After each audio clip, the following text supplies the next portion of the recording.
about to play something written by Geoffrey. He's in Orange County, 33rd, Orlando. I'm making this table for my daughter. These are the planets. Because Kaya is my moon and Haley is my sunshine. And then you have Nibiru and you have Saturn. Anyways, I'm going to play it in the background. Geoffrey. Go.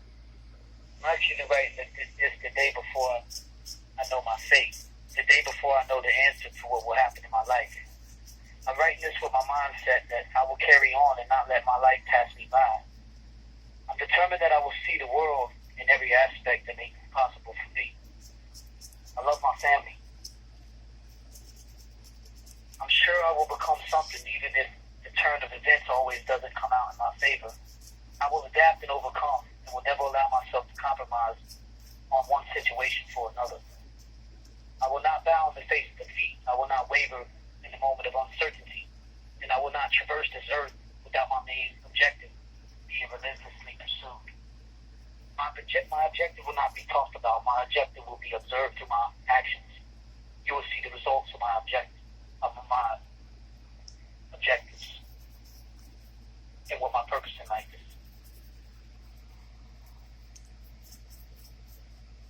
How would you know the sun if it wasn't for the rain?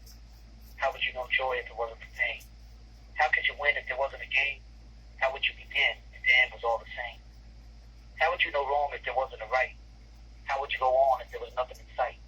How would you know day if it weren't for night? How would you know victory if there wasn't a fight?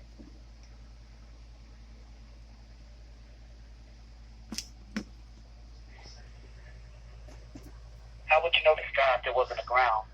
Why would you ask why if the truth couldn't be found? How would you know up if there wasn't a down? How would you know to swim if you couldn't be drowned?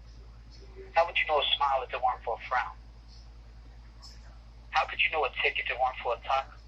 How would you know life is quick if it weren't for a clock? How would you know to appreciate the truth if it weren't for a lie? How would you love to live if you wasn't going to die? How would you know to give if you didn't know what to take? How would you know what to mend if you didn't know what to break? How would you know to be bit if it weren't for a snake?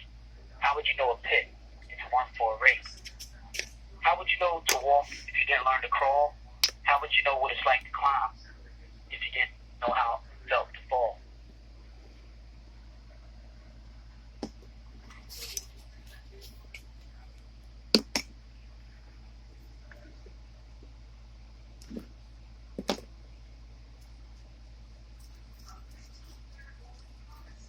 There. Yeah, this is important right here. This is the last one. So deep. Listen. Please do not negate and subjugate your words and desires, especially from fear of losing. If you don't understand the words that I'm saying, look them up in the dictionary or Google them. It says, please do not negate and subjugate your needs and desires, especially from fear of losing. That's the definition of living a crippled existence.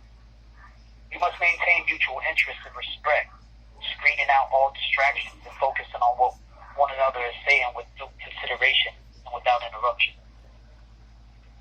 Demonstrate empathy and respect. Always attempt to understand each other's perspective. Communication is the key. Observe with both eyes, listen with both ears, and speak patiently with a thoughtful tongue. Carry with both shoulders, walk side by side with both legs. Hold one another up with both arms, and feel with one heart. Love and be free. Appreciate your uniqueness. Respect the differences, and then you will not have understanding but overstanding of each other. Promote connection, convey interest, and allow people to feel appreciated in life. Be sincere with your thoughts. Be sincere with your actions. Remember compassion and feel love. Open yourself up to others. Strive to feel what they feel, but do not allow yourself to be lost within the web of these feelings. So then it's not empathy, but enmeshment.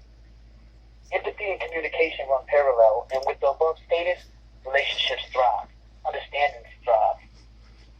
With thriving relationships come happiness, and with happiness comes laughter. With laughter follows thereafter peace. Be patient, be willing to learn, and be willing to teach. Lead with the guide in hand, but know how to follow with the humble in heart. Be heard, but know when to be silent.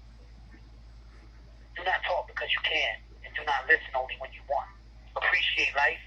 Value family and time. It's precious and important. That's it. For now. Wow. Thank you, Shane. That was beautiful. That's awesome, Shane. His mom's Sandra. She's an amazing woman. God bless you.